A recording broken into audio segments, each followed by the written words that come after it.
নমস্কার বন্ধুরা, বাহারি রান্নায় বাঙালিতে সবাইকে স্বাগত জানাই। আজকে আমি আপনাদের সাথে পাবদা মাছের তেল ঝালের রেসিপিটা শেয়ার করব। প্রথমেই আমি একটা পাত্রে 6 পিস মতো পাবদা মাছ অল্প নুন ও হলুদ মাখিয়ে রেখেছি। এবার মাছগুলোকে ভেজে নেবার জন্য কড়াইয়ে 6 থেকে 7 টেবিল চামচ মতো সর্ষের তেল গরম করে প্রথমেই হাফ চা চামচ মতো হলুদ গুঁড়ো তেলের মধ্যে দিয়ে দিলাম। এতে মাছগুলো তেলে দেওয়ার পর খুব একটা তেল ছিটে আসবে না। এরপর কড়াইয়ে মাছগুলো এক এক করে দিয়ে উল্টে পাল্টে হালকা করে ভেজে নিয়ে একটা বাটিতে তুলে রাখব।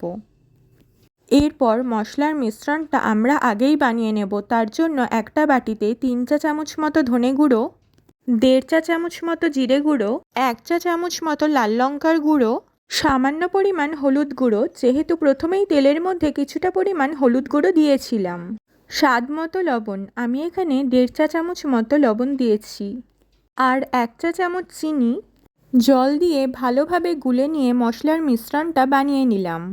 এবার কড়াইয়ে ওই মাছ ভাজার তেলের মধ্যেই ফোড়ন হিসাবে হাফ চা চামচ মতো কালো জিরে দিয়ে মশলার মিশ্রণটা ঢেলে দিলাম।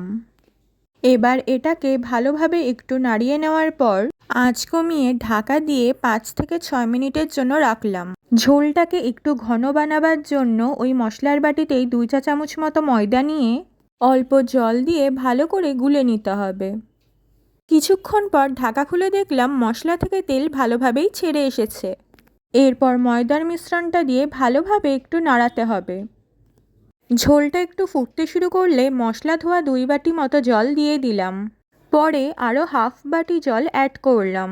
একটু নাড়িয়ে নিয়ে এবার ঝোলটাকে একটু ফুটতে দিতে হবে। ঝোলটা একটু ফুটে উঠলে হালকা ভেজে তুলে রাখা মাছগুলো ঝোলের মধ্যে দিয়ে দিলাম। সময় কম থাকলে অল্প উপকরণের এই রান্নাটি খুব সহজেই বানিয়ে নিতে পারবেন। রান্না প্রায় হয়েই এসেছে। লবণটা একটু বেশি মনে হওয়ায় আরও হাফ চা চামচ মতো চিনি দিয়ে দিলাম। এবার ঝোলটাকে আরও 5 মিনিট মতো একটু ফুটিয়ে নিয়ে শেষে অল্প চেরা 2টো কাঁচা লঙ্কা দিয়ে ঢাকা দিয়ে গ্যাস বন্ধ করে 2 মিনিট মতো রাখলেই তৈরি হয়ে যাবে পাবদা মাছের তেল ঝাল। গরম ভাতের সাথে এটি খেতে অসাধারণ লাগবে। ভালো লাগলে অবশ্যই লাইক, কমেন্ট, শেয়ার করবেন আর নিয়মিত রান্নার রেসিপি পেতে চ্যানেলটাকে সাবস্ক্রাইব করে বেল আইকনে প্রেস করবেন।